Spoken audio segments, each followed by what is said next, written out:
पुकारे अरधिया लगावे ललना सेहत बाबा हमारे पुकारे अरधिया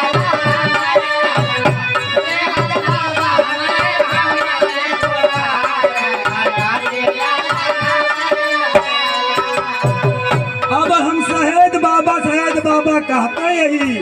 पीकर माफी के बगल हाँ लेकिन कौनो निशान होगा पीपल का है पेड़ निराला पुरवा बहुत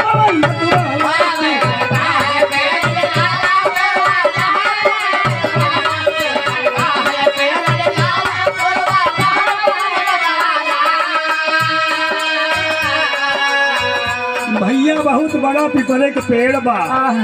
जहाँ बाबा का स्थान बा और न विश्वास हो तो जाके देख ले जाके देख ले कि घूम के देख ले ये हम कहा कही पीपल का है पेड़ निराला पुरवा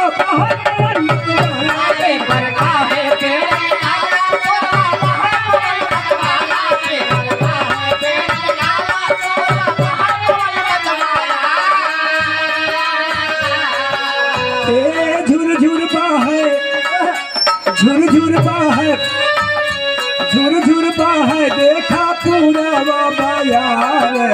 अरधिया लगावई ललना झुर है देखा पूरा बाबा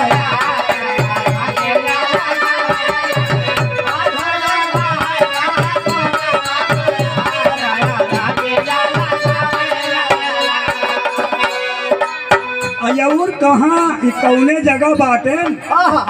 पीकर माफी धाम निराला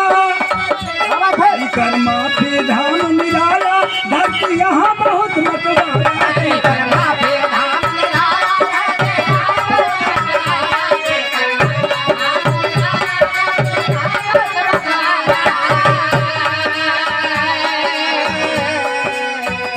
भक्त जहाँ माई हरे सब भक्ति ने यही पूरी बेले आया बाबा के दरबार में आया भक्त जहाँ वाला गावे दरबार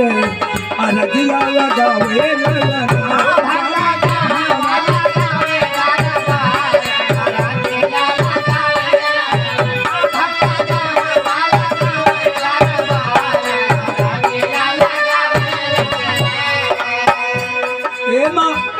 ए बाबा यही मेला में बाबा हमहू आ यही मेरा कहियो थैली ब्या लेकिन एक तो पैसा नहीं है तो हाँ पूजा कैसे करी हम तो भक्त कहा थे नाही धूप अगर कई बतिया कैसे उतारू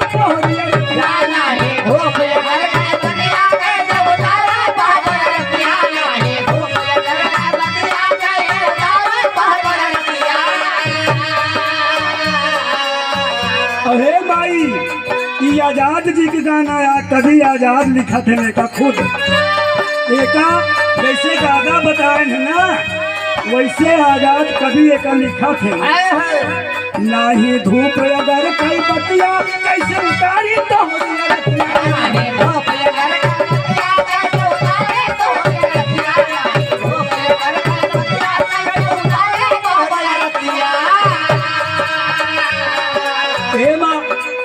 बाबा तोहरे दरबार में आई पैसा नाने कहो काहे से कि हम बहुत गरीब ही नाही धूप अगर कई बतिया कैसे उतारू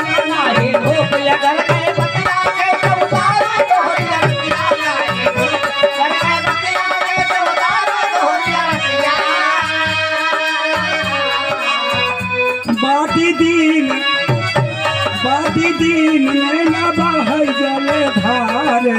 अरधिया लगावई ललना हो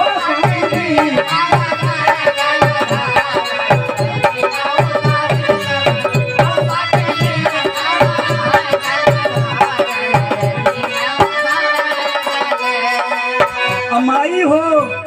जकरे थैली में अगर 2 रुपया ना आई नया तो जीव जतना लड़बड़ात रहे तो का एक ठीक टाफी पाई जाए ना पाए आजकल पैसे सब चीज तो संकट पड़ा बहुत है तारा हमका भाव से याद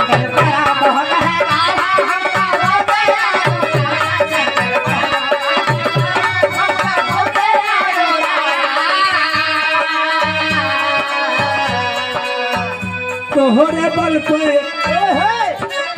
बाबा तोहरे सहारे यहाँ आए बहुत दूर से आए हैं।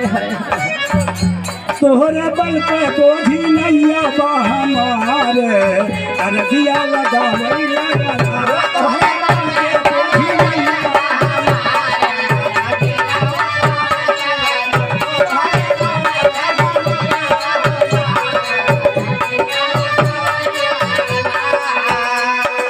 बाबा के मेला में बहुत दूर दूर से आदमी आए यहाँ जेका जवन जरूरत पड़े ब्याह बाबा से मांगता है कि हे बाबा हमरो पुकार सुना और हमरो संकट दूर करा। आए दूर दूर से दुखिया से हट बाबा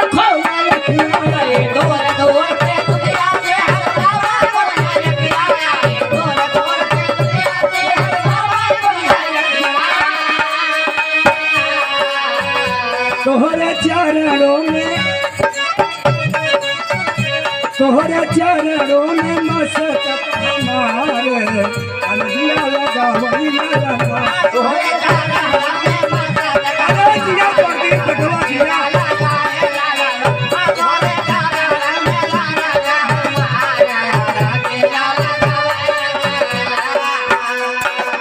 बंदना के आखिरी में कवि कहता है यही कवि है यही गाने वाला है तो कहता है रोमई कवि आजाद अनारी बाबा कहे